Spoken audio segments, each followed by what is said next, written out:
Je n'arrive pas à croire que je sois à l'intérieur de la prison de Zeyn Sadnaya en Syrie. Ouais, et j'ai lu que ça a été fait par Hafez el-Assad dans les années 80. Ouais.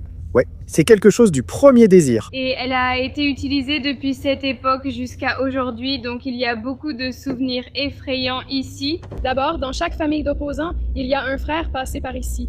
J'ai un oncle qui a été emprisonné ici et il a vécu quelque chose de vraiment terrible. Comme un père et son fils, et puis le fils a vu son père mourir devant lui, ils l'ont tué devant lui, et ensuite ils l'ont gardé dans la cellule.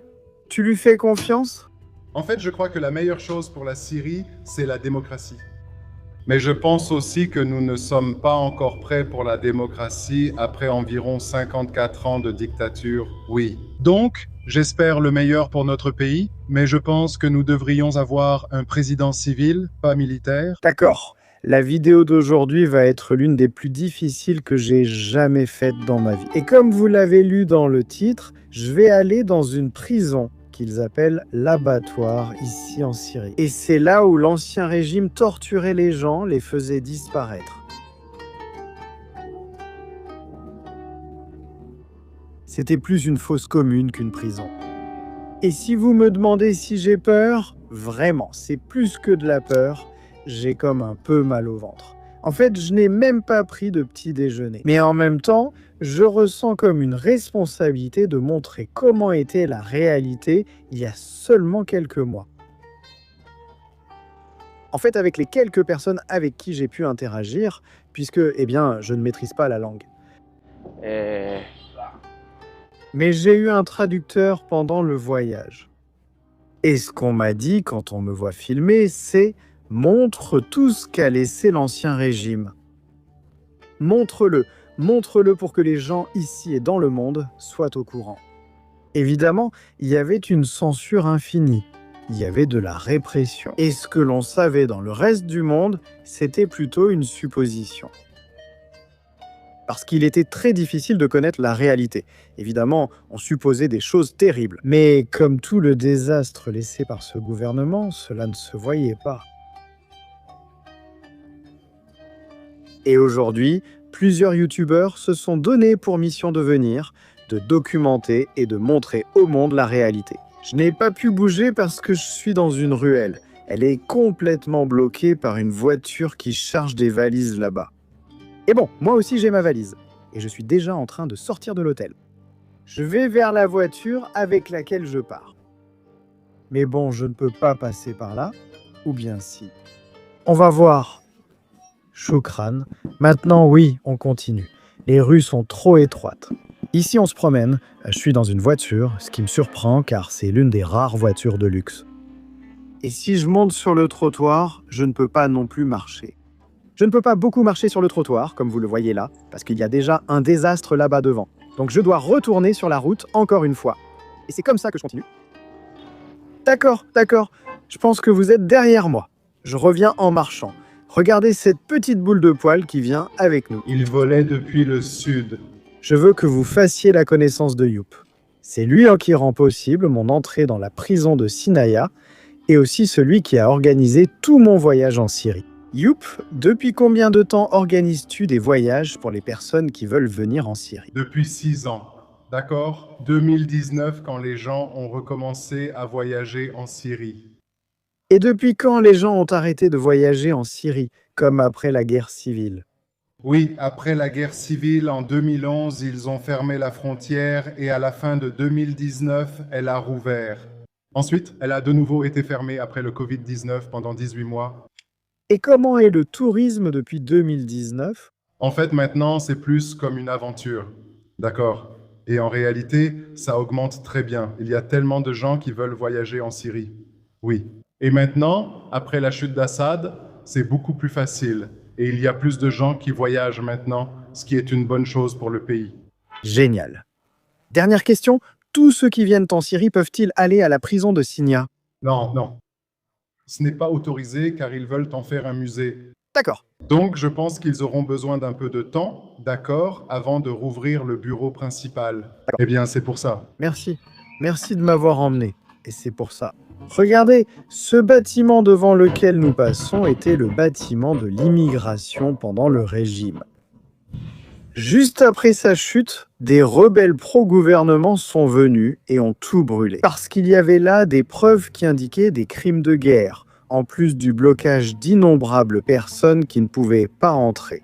Elles étaient totalement bloquées. Et bien pour éviter de trouver plus de preuves, comme s'il fallait encore plus de preuves contre ce dictateur. Les rebelles qui le soutenaient ont tout brûlé absolument. Nous venons de garer la voiture là. Et juste avant d'arriver ici, ce que nous avons vu, c'était comme le quartier chic de Damas. Je ne sais pas si vous avez pu voir, il y avait une salle de sport, un centre commercial. Et quelques immeubles, relativement modernes, compte tenu des circonstances que ce pays a dû traverser. Mais ensuite, juste après cette place, regardez la quantité de destruction qu'il y a autour. Et c'est parce qu'ici se trouvait l'opposition à Al-Assad. Ayoub Ayoudameh raconte qu'ils ont utilisé des armes chimiques, qu'ils utilisaient des barils remplis de TNT et les lançaient depuis les immeubles. C'est pour cela qu'on voit des destructions comme celle-ci. On me raconte un passé assez intéressant qui, honnêtement, n'apparaît pas sur Internet. Il n'y a pas de nouvelles à ce sujet. C'est-à-dire, on en parle comme de la guerre, mais comme si c'était une guerre comme les autres. Et en vérité, il faut raconter la quantité de choses horribles qui se sont passées ici. La zone était autrefois un quartier résidentiel et quand les gens voulaient quitter la ville, ils achetaient une maison ici pour commencer leur vie. Et quand la guerre a commencé, ce quartier qui s'appelle Jobar est devenu la ligne de front. C'est pour ça que vous voyez autant de destruction ici. C'était plein de monde. Et voilà ce qu'ils ont laissé. Ces dégâts sont dus aux barils explosifs lancés au hasard par les forces d'Assad sur ces zones résidentielles depuis les hélicoptères. Et ces personnes étaient-elles des militaires contre l'opposition? Ou aussi des civils comme... Du côté syrien, il y avait l'armée d'Assad, les milices iraniennes et le Hezbollah du Liban, et la Russie les a rejoints plus tard, en 2014. De ce côté, l'opposition, ce sont les habitants locaux qui se sont soulevés contre Assad en 2011. Donc, après un an de manifestations pacifiques, et après avoir été attaqués par Assad, ils ont décidé de défendre leur région. Et le parti d'opposition avait des alliances avec d'autres pays arabes. Ou quoi que ce soit, oui, ils étaient soutenus par la Turquie et le Qatar, mais cette région était encerclée par l'armée d'Assad, donc il n'y avait aucun moyen de les soutenir. C'est pourquoi ils creusaient en dessous et ont créé un grand système de tunnels pour se déplacer sous terre pendant les combats. Oui, donc nous allons passer de l'autre côté pour vous montrer les faits.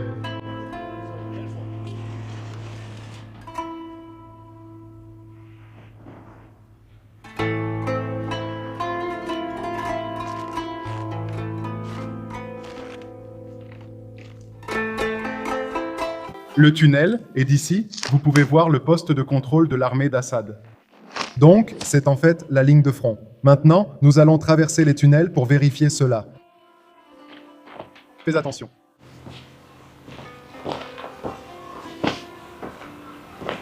Et comme vous pouvez le voir, entre les bâtiments, il y avait ces tunnels secrets par lesquels nous allons entrer pour que, les milices... Escapar ou moverse. De l'opposition puissent s'échapper ou se déplacer. Moi, Je n'arrive pas à croire que j'entre ici. Tu es en train de me dire que c'est un nouveau tunnel? Oui. Et les gens l'utilisent encore de nos jours? Non, non, non. ce n'est pas un gros problème, mais c'est un grand système, à certains endroits, assez vaste pour laisser passer une voiture. Waouh. Waouh, c'est fait à la main. Ouais. Tout est fait à la main. C'est difficile de respirer ici. Ouais. Tout cela a été fait par l'opposition pour survivre au régime d'Al-Assad, n'est-ce pas? Ouais. Parce que l'arme principale des forces d'Al-Assad, c'était les bombes barils. Exactement. On tout détruit. Tu sais, je n'arrive pas à imaginer à quoi ça ressemble, une bombe baril simplement larguée par un hélicoptère. Il n'y a pas de remède à l'ambition humaine. Les gens qui ont littéralement des problèmes, des traumatismes. Nous sommes sortis de ce tunnel, et ici il y a comme un petit couloir, puis il y a un autre tunnel là-bas. Même si celui-là est déjà un peu détruit, Et là, je n'ose vraiment pas y entrer. En plus, il est assez étroit, assez petit.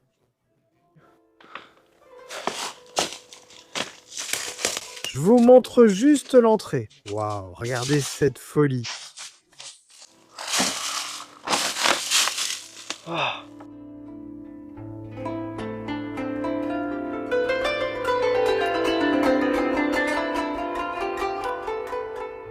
Littéralement tout autour est détruit. Tout cas, tout. Waouh. Et là-bas, eh bien la petite place, qui honnêtement n'est qu'une rue. C'est juste l'endroit où la zone qu'ils n'ont pas détruite parce qu'il y avait des points de contrôle du gouvernement d'Al-Assad juste ici. Qu'est-ce que le gaz sarin? Des tueries aveugles parce que toute la zone est remplie d'opposition. Waouh, on l'appelait autrefois l'ASL ou l'armée syrienne libre. Donc cette zone était autrefois un bastion de l'ASL pendant la révolution syrienne. Donc ce gaz sarin est comme une arme chimique. Ouais. De nombreux enfants ont été tués lors de cette attaque. Nous l'avons aussi fait plusieurs fois à Al-Ghouta et dans diverses villes. Waouh! Et vous voyez ici, il y a des gens qui reviennent, qui essaient de rouvrir et de recommencer leur vie à zéro. Oui.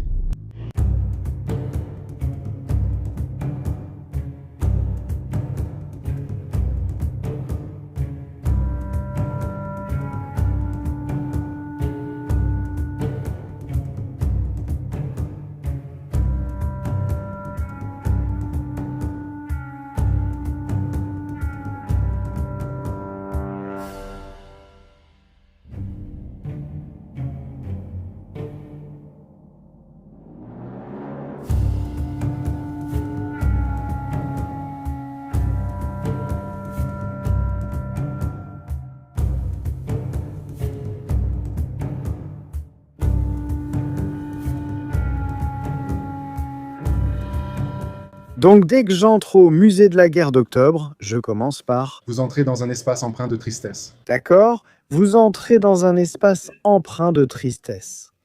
Bon, ce musée s'appelle le musée d'octobre, faisant référence à la guerre de 1973 menée par le père de Bachar el-Assad, qui s'appelait Hafez el-Assad, contre Israël. Mais regardez comme c'est fou, cette voiture ici, criblée de balles à l'entrée du musée. Bien sûr, le musée est complètement détruit, mais allons voir ce qu'il en reste. Qu'en reste-t-il?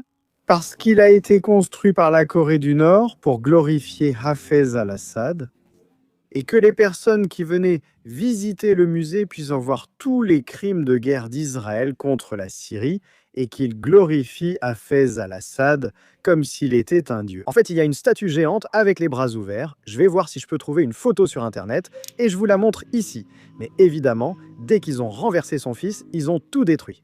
Tout. Des statues, des monuments, des affiches, tout ce qui concerne les deux gouvernements. Et ils ont créé ce musée après la guerre de 73 avec des artistes nord-coréens pour montrer la victoire de la Syrie et de l'Égypte dans cette guerre.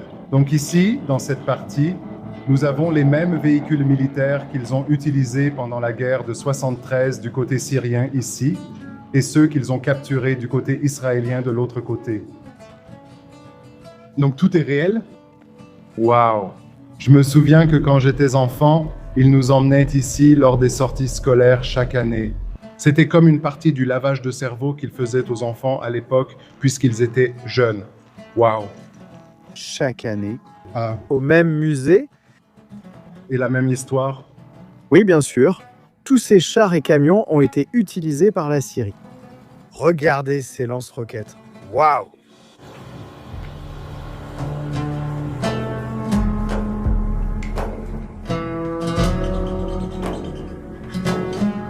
Ce que vous voyez ici ne faisait pas partie de la guerre, mais c'est une capsule qui est revenue de l'espace avec un astronaute syrien, avec le groupe russe qui, à cette époque, est allé dans l'espace et est revenu sain et sauf.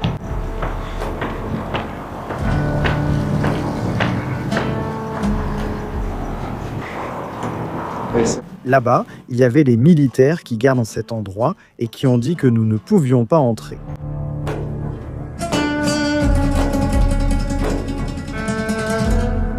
D'accord, maintenant un garde s'est approché de nous Il a parlé avec Ayoub et il nous a permis d'entrer par l'arrière du musée. Et comme je vous le dis depuis le début de cette vidéo, les gens veulent que l'on montre ce qui s'est passé. Ils veulent que cela ne se répète pas autant ici en Syrie et que cela serve d'exemple au monde des atrocités qu'un dictateur peut commettre. Donc, pour le monde entier, je veux dire, vous voyez une statue d'une femme. C'est partout. C'est à la fois dans les livres et dans les livres de propagande remplis de mensonges. Tous les regards. Voici la bibliothèque de l'Université de Floride. Voici son fils. Wow. Bassel. Il préparait son fils à devenir le prochain président, mais il est décédé dans un accident de voiture en 1994. Donc c'est le frère de Bachar el-Assad. Celui qui était censé être le président. Et après sa mort, ils ont écrit tellement de livres sur sa vie, c'est vraiment de la propagande, mon Dieu. Il y a aussi des centaines de livres qui parlent de la vie d'Assad, Hafez el-Assad, le père, et ils le présentent comme un dieu, pas comme un être humain. Bien sûr, tout ça est inspiré par la Corée du Nord. Tout est inspiré par la Corée du Nord. Je crois. Je crois que je vous l'ai répété 350 000 fois au cours de cette série. Mais le fanatisme est la pire chose qui puisse arriver à une personne. Regardez, à partir d'une équipe de football, à partir d'une bêtise comme ça, je ne sais pas si vous en êtes conscient, mais les matchs Boca River et River Boca en Argentine ne peuvent pas avoir de supporters visiteurs parce qu'ils se tuent. Et c'est de la folie tout ça à cause du fanatisme. Et c'est une stupidité. Prendre l'exemple du football pour le comparer à ce que peuvent être des dictateurs, des crimes de guerre, des groupes extrémistes, religieux? Évidemment, non. Non, je ne veux pas mentionner ce mot ici devant eux, parce que bon. Mais c'est impressionnant tout ce que le fanatisme peut provoquer. Et ceci est un rappel qu'il ne faut pas tomber dans le fanatisme. Cette photo a été prise lors de sa visite avec les commandants militaires venus le voir. Wow.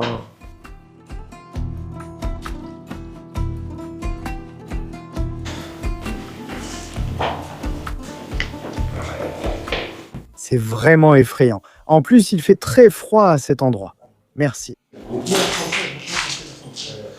Super effrayant, oui. Vous pouvez remarquer que ce garçon, et l'autre aussi, marchent bizarrement. Et Ayoub vient de me dire que, eh bien, c'est parce qu'ils ont des blessures par balle. Et des blessures de guerre? Bon, où va-t-on pouvoir entrer? On ne sait pas.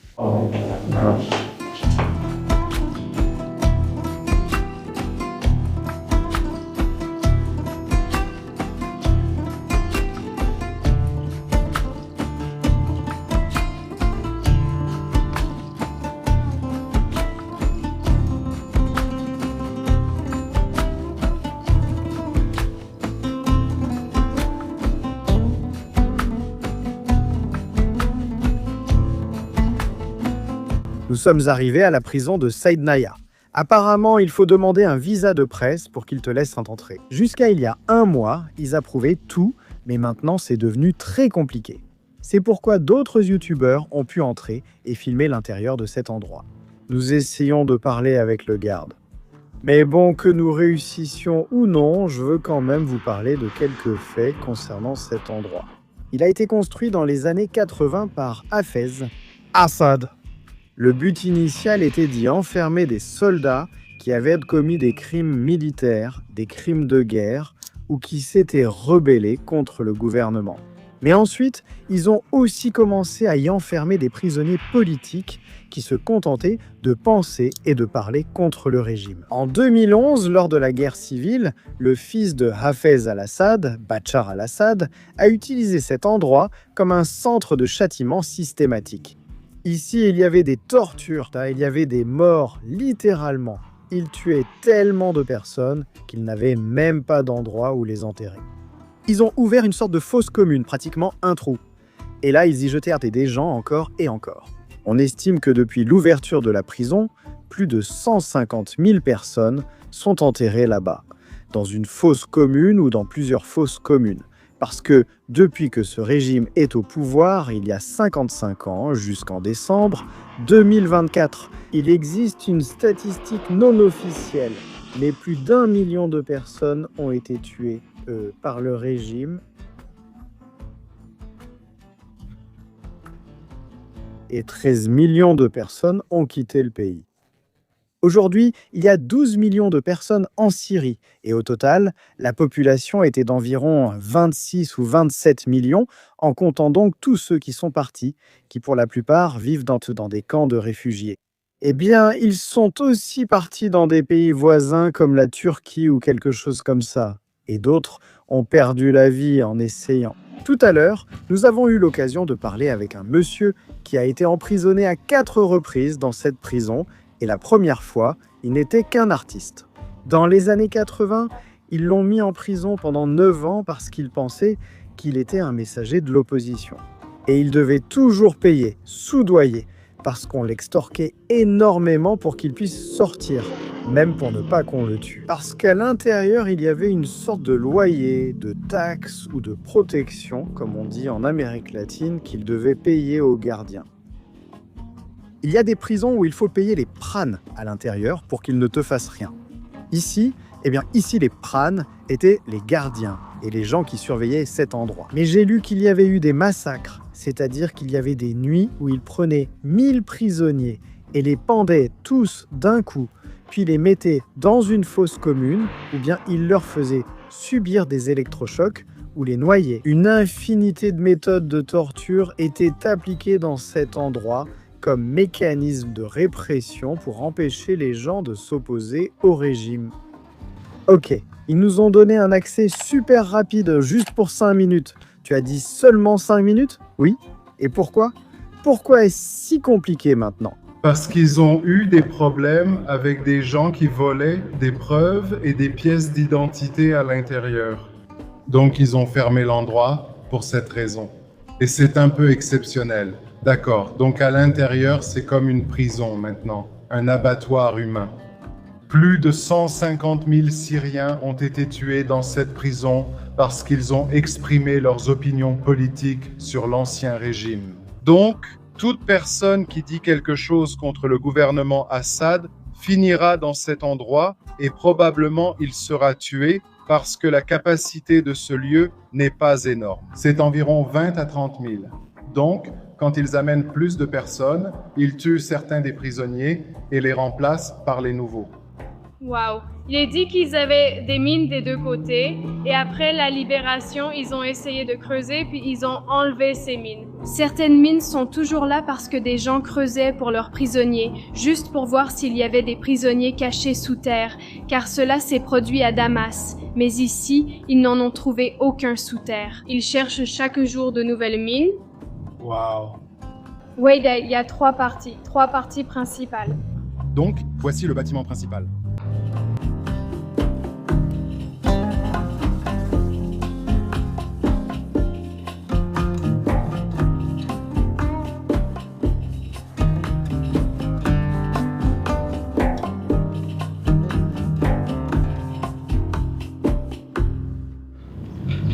Parce que quand quelqu'un a été amené ici, il n'a rien dit à sa famille.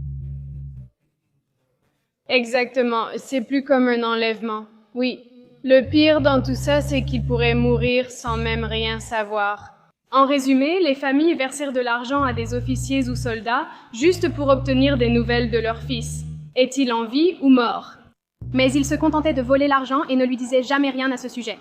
En fait, seulement 300 personnes sont sorties de la prison après la libération. Des milliers sont morts. 300 personnes? Oui. Oui, juste ça, waouh. Plus de 150 000 personnes sont tuées.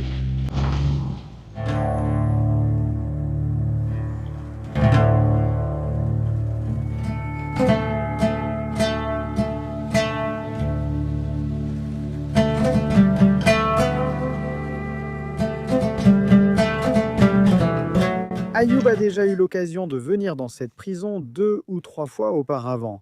C'est pourquoi il connaît à peu près certains chemins. Nous sommes entrés avec la voiture dans des couloirs où je me suis dit « Jusqu'où va aller ce fou ?» Mais regarde-le là-bas, devant nous. Et je vous remercie vraiment beaucoup pour votre coopération afin de pouvoir entrer. À force d'insister, nous sommes restés environ 45 minutes dehors à parler avec les gardes. Et bien sûr, en ce moment, pour pouvoir entrer, il faut une autorisation, surtout pour savoir qui entre. Et ne pas mettre en danger les preuves des crimes contre l'humanité qui ont été commis ici à l'intérieur. Évidemment, ce n'est pas si facile d'entrer. À l'entrée, j'ai eu l'occasion de rencontrer l'une des rares personnes qui sont sorties de cet endroit. C'était un artiste de Hama qui a été emprisonné 4 fois dans cette prison. La première a duré 9 ans, puis d'autres périodes de 2 à 3 mois. Et il arrivait à sortir parce que, en tant qu'artiste, il s'en sortait très bien et il pouvait soudoyer les gardiens pour qu'ils le laissent bien sortir. Même pour ne pas qu'ils le tuent, parce que, comme vous l'avez entendu, quand la prison était pleine, il devait tuer les anciens prisonniers pour faire de la place aux nouveaux et les enterrer comme ça, comme s'il s'agissait d'un morceau de viande jeté dans un puits.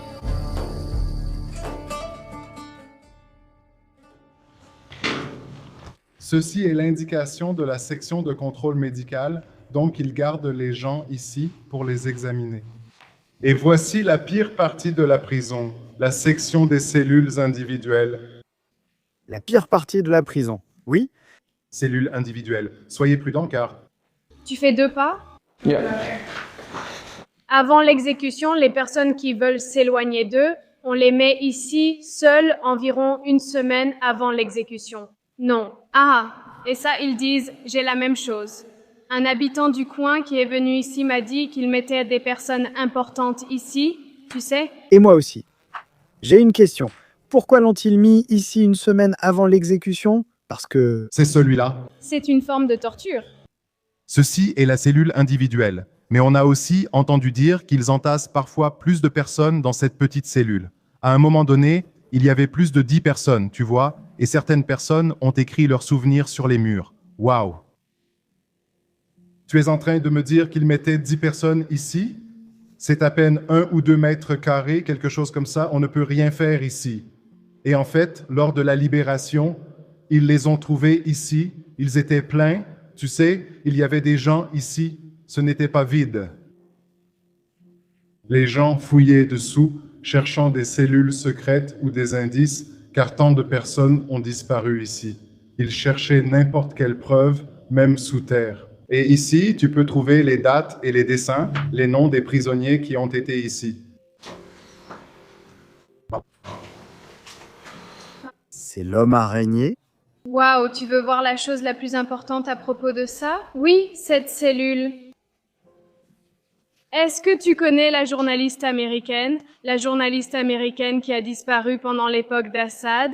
Ils l'ont prise comme otage et c'était sa cellule. Bonjour. Boston, ouais. Il est resté là-bas pendant exactement 12 ans. Et il a été libéré. Au moment de la libération, les habitants sont venus, ont parlé et lui ont ouvert la porte. C'était là. Il était encore prisonnier quand il a été... Pendant 12 ans, il a survécu et est toujours là. Lors de la libération, ils lui ont ouvert la porte. Et il a eu... La liberté, comme en décembre, oui. Exactement, et il était là. Nous avions un habitant du coin qui est venu ici et il nous racontait chaque petit détail. Il a dit qu'ils ont ouvert la cellule et qu'il était là, vivant, après 12 ans en prison. Et il ne l'a pas fait. Il n'a rien publié ni donné aucune interview depuis. Il... Non, Non, ça c'est... c'est ce qu'on cherche. C'est à peu près tout? Ils ne l'ont jamais revu après ça. D'accord. Mais ils ont dit qu'ils ont ouvert la cellule et qu'il était là. Ils ont aussi pris un otage japonais. Aussi, tu sais, différentes nationalités qui voulaient dire la vérité sur Assad. C'est la partie rénovée de la prison. Ils l'ont rénovée après l'affaire internationale qui s'est produite et entre les prisonniers et le Conseil international, le Conseil de sécurité en a été informé. Qu'ils ont tué un prisonnier ici. Alors Assad a essayé de la rénover, juste pour montrer, comme aux journalistes occidentaux, que nous avons une zone ici. C'est comme 3 étages, tu sais, il y a une section pour les femmes, il y a une section pour les hommes. C'est grand. Désolé, ça va. C'est vaste et on y trouve diverses choses. Aussi, des femmes ont été emprisonnées ici. Oui, ils ont trouvé des vêtements appartenant à des femmes. C'est la partie principale, la section principale. Waouh!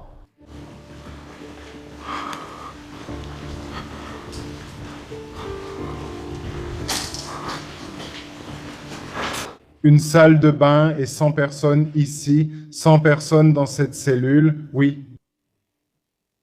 Ils ne peuvent voir la lumière que depuis cette partie. Waouh, et ici c'est le 3e étage. Ils l'ont laissé quand ils sont partis lors de la libération, waouh. Mon Dieu, c'est tellement déchirant en une seule année. J'imagine que la douche et les toilettes, une cellule de 100 personnes.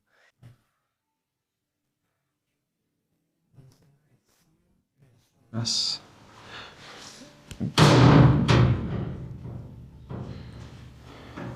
Tu peux rester ici 5 minutes? Oui, pas 5 parce qu'on n'a pas beaucoup de temps, mais waouh! Je suis conscient que je vais sortir dans 1 minute.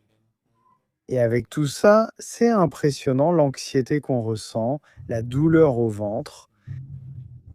C'est-à-dire voir que beaucoup de personnes sont mortes ici, ont été emprisonnées pendant tant d'années que... Regardez, ce sont des pantalons relativement neufs. Regardez. C'est-à-dire...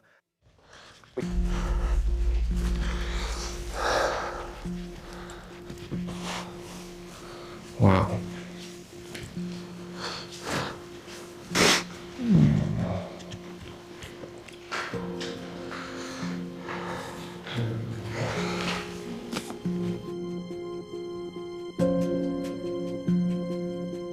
Regardez cet endroit. Bon, je crois que je vais sortir parce que... J'ai comme mal au ventre.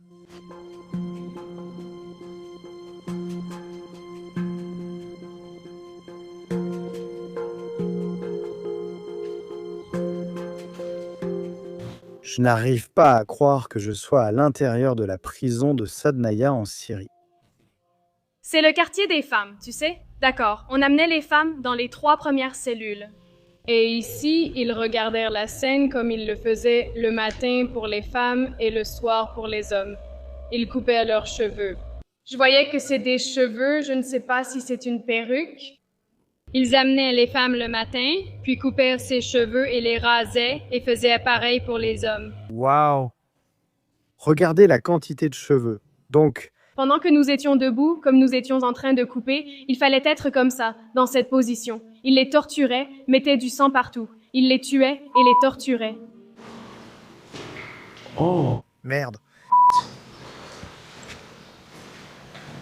On dirait du sang frais. Comme jusqu'au dernier moment, en fait, Tout dernier moment. Je ne veux pas y toucher, mais même au centre, et ils mouraient faute de soins de santé. bien sûr. Ancienne chambre des officiers. Et puis, en entrant, il fallait aussi voir la nourriture, les boissons et tout le reste. Ils buvaient de l'arak, de l'alcool, pendant les tout derniers instants avant de s'enfuir, lorsqu'ils ont su que l'opposition était arrivée à Sednaya. Mon Dieu, oui, donc il menait à la belle vie avant. Oui, Tu peux voir les vêtements oranges qu'ils mettaient aux prisonniers ordinaires. qu'ils ont mis les rouges pour l'exécution. Waouh! Regardez ça.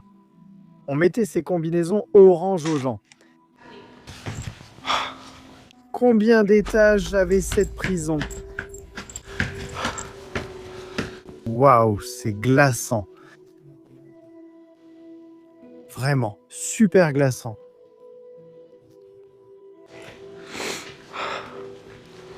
Bon, je vais descendre parce que je ne veux pas non plus qu'Ayoub, qui va effectivement apparaître dans la vidéo, ait des problèmes. Et... Je ne veux pas non plus que les gardiens qui nous ont laissés entrer aient des problèmes. Et honnêtement, je flippe un peu. Waouh, j'arrive. Et la fameuse histoire de la dame syrienne qui est entrée en prison et y est restée pendant 14 ans. Désolée, pendant 14 ans. Et elle est sortie avec 4 enfants sans connaître le père. Tu verrais les cellules, il y a de petites caméras au-dessus de chacune. Les officiers surveillaient les femmes, et quand un officier repérait une femme qui lui plaisait, il l'emmenait et la violait. Chaque famille syrienne a, comme un prédateur, ici. J'ai comme un oncle ici, c'est un oncle éloigné qui était ici et il a eu une histoire vraiment terrible. Comme un père et son fils. Et puis le fils a vu son père comme mourir devant lui. Ils l'ont tué devant lui et ensuite ils l'ont gardé dans la cellule. Et puis nous avons eu la chance d'avoir un habitant local qui a survécu ici. Il est accouru ici et il est venu avec nous. Il était super enthousiaste à l'idée de revenir. J'ai dit que nous venions à la prison. Il a supplié de venir, voulant tout raconter sur ce qu'il savait. Il est venu avec nous et a raconté. Ici, il nous torturait. Ici, il nous coupait les cheveux. Présent durant tous les événements, il connaît tout à ce sujet. Il a payé pour être placé avec les femmes, ce qui lui a permis d'observer la vie de chacune. D'accord. Ceux qui payaient étaient placés avec les femmes, pas avec les hommes, comme Lester Train. Oui, et il peut apporter de la bonne nourriture, peu importe, tant qu'il paye de plus en plus. Donc c'était un peu comme un travail pour elle, c'était un business. Oui? Oui. Ce monsieur, d'accord, il m'a dit qu'il est resté ici pendant 5 ans, de 87 à 92. D'accord. Il est resté ici après ce qui s'est passé à Hama dans les années 80, donc il a passé 5 ans ici. Il m'a dit qu'il n'aimait pas sortir parce qu'ils avaient l'habitude de torturer les gens dehors. Tous se préparaient à rester en ville. Et peux-tu lui demander pourquoi ils l'ont emmené?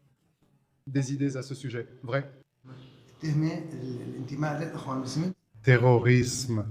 Il avait 15 ans, mais ils disent qu'il pourrait rejoindre les frères musulmans. D'accord, à Hama? À l'époque? Dans les années 80, d'accord. C'était comme une révolution à Hama. Oui, mais il avait 15 ans à cette époque, et il a passé 5 ans ici et 7 ans dans la prison de Banjul. Waouh, c'était aussi une prison énorme et célèbre à Banjul. Comment il a réussi à sortir de la prison à cette époque, après 5 ans ici? Il a passé 7 ans et 5 ans. Et après cela, ils ont libéré certains des prisonniers, parce qu'ils n'avaient pas assez de preuves contre lui. Il avait 15 ans. Voici sa photo prise ici, lors de son arrestation. Il avait aussi 15 ans. Waouh. Dis-lui que s'il peut décrire en quelques mots comment c'était de vivre ici. C'était de la torture. Ils n'avaient aucun droit. Aucun de leurs droits humains n'était respecté. Après, il est resté 6 ans à faire des cauchemars et à avoir des problèmes à cause de cette période de sa vie, et cet homme un peu plus. Et donc maintenant, il se souvient de tout. Oui, il avait l'habitude de le torturer dans cette section, et il restait dans cette section, celle dans laquelle nous sommes entrés en premier. Merci beaucoup pour vos paroles et Je suis vraiment... reconnaissant que tu sois libre maintenant, sur cette place ici. Il les faisait sortir en hiver, parce que pour ceux qui ne le savent pas, la Syrie est un pays très froid. En hiver, il peut faire 0 degré ou moins. Et il les faisait sortir nus, leur jeter de l'eau dessus et les laisser là toute la nuit. Comme l'une des nombreuses méthodes de torture qu'ils utilisaient, ça m'impressionne de rencontrer des personnes qui ont été emprisonnées et qui décident de revenir ici. J'imagine le traumatisme qu'ils ont dû avoir, qu'ils doivent avoir, parce que je ne sais pas si c'est quelque chose qu'on surmonte dans la vie ou si on apprend simplement à vivre avec. Mais aussi, à travers mes conversations avec des Syriens, j'ai remarqué qu'ils sont tellement habitués à la guerre, mais tellement habitués que c'était devenu banal. Eh bien oui, ils m'ont tué un proche juste à côté et une bombe est tombée. On ressent même une certaine froideur. Et j'imagine que c'est un mécanisme d'autodéfense pour ne pas souffrir autant, non? La jeune fille, dont je ne me souviens plus du nom, désolé, m'a dit qu'elle avait des membres de sa famille qui étaient repassés par ici. Et Ayoub m'a aussi raconté qu'il avait 2 cousins et un ami qui sont venus ici. Et l'un d'eux, non, ils ne l'ont pas retrouvé, c'est-à-dire qu'il a littéralement perdu la vie là-bas, à l'intérieur. Et ce qui est fou, c'est qu'il me le raconte d'une manière que, dans n'importe quelle autre situation, je pense que j'aurais fondu en larmes, mais j'imagine qu'ils y sont tellement habitués. D'accord. Waouh. Ça dit mine, chambre de mine, Champ de mine. Ouais. tout ça. C'était rempli de mines. Donc, sur ce bout de terrain, il y a des mines. On ne peut pas marcher là-bas parce que ça explose. Je pense que ça a été fait dans les années 80, à la fin des années 80, oui, je pense quand j'y étais. Oui, j'ai lu que ça a été fait par Hafez al-Assad dans les années 80. Oui. Exactement, par l'un des premiers concepteurs. Et ça a été utilisé depuis cette époque jusqu'à maintenant. Donc il y a beaucoup de souvenirs effrayants ici. Tu ne peux pas imaginer à quel point. Tu me disais que tu as aussi de la famille ou des amis qui... 2 cousins du côté de ma tante. Ils ont disparu pendant la guerre et nous avons su après quelques années qu'ils les avaient arrêtés et qu'ils les avaient amenés ici. Donc, après la libération, nous n'avons eu aucune preuve pour savoir s'ils étaient encore en vie, mais ils ont probablement été exécutés dans cet endroit. Waouh! Eh bien, je suis vraiment désolé pour cela, mon ami. L'un d'eux, le plus jeune cousin, il était dans l'armée. Et quand la révolution a commencé, il a décidé de partir parce qu'il ne voulait pas faire partie de ces tueries. Alors, ils l'ont arrêté après ça, et oui, nous l'avons perdu. Mon Dieu, je suis vraiment désolé, mec. Tellement désolé pour toi. Merci. Vraiment désolé.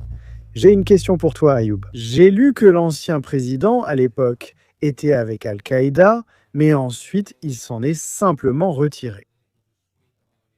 Et tu lui fais confiance? Je pense que la démocratie est la meilleure chose pour la Syrie. Mais je crois aussi que nous ne sommes pas encore prêts pour la démocratie après environ 54 ans de dictature, oui. Donc, j'espère le meilleur pour notre pays, mais je pense que nous devrions avoir un président civil, pas militaire. Oui, quelqu'un d'instruit qui se soucie de développer l'économie, pas de se battre, à mon avis. Et ainsi, nous espérons bâtir la Syrie. Qu'en penses-tu? Espérons simplement. Il y aura des élections, oui, et je pense que cela arrivera. Ils ne peuvent plus faire taire les Syriens. Oui, tu sais, ils ne peuvent pas. C'était à cause d'Assad, et nous allons éviter de refaire la même erreur, d'être à nouveau opprimés. Nous allons nous exprimer. Si on veut un président, il faut dire qu'on veut ceci et qu'on ne veut pas cela, tu vois? Oui, on attend juste, tu sais. Nous n'avons pas d'autres options. Tu sais, on en appelle simplement à la communauté internationale, genre, s'il vous plaît, écoutez, faites plus, vous savez, plus de solutions, on veut une vie paisible. On attend juste. Soit ça va arriver, soit non. J'espère que tout se passera au mieux pour toi. Espérons que la Syrie trouve la paix. Les Syriens étaient simplement les gens les plus heureux de la Terre, sans électricité, sans eau, mais... Non, Assad. Ils étaient vraiment heureux et se contentèrent de peu. Mais nous méritons une vie meilleure. Nous le méritons, oui. Oui, oui.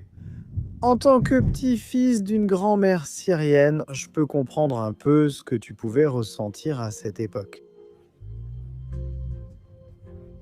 Et oui, j'espère que tous ces grands changements seront pour le meilleur du pays.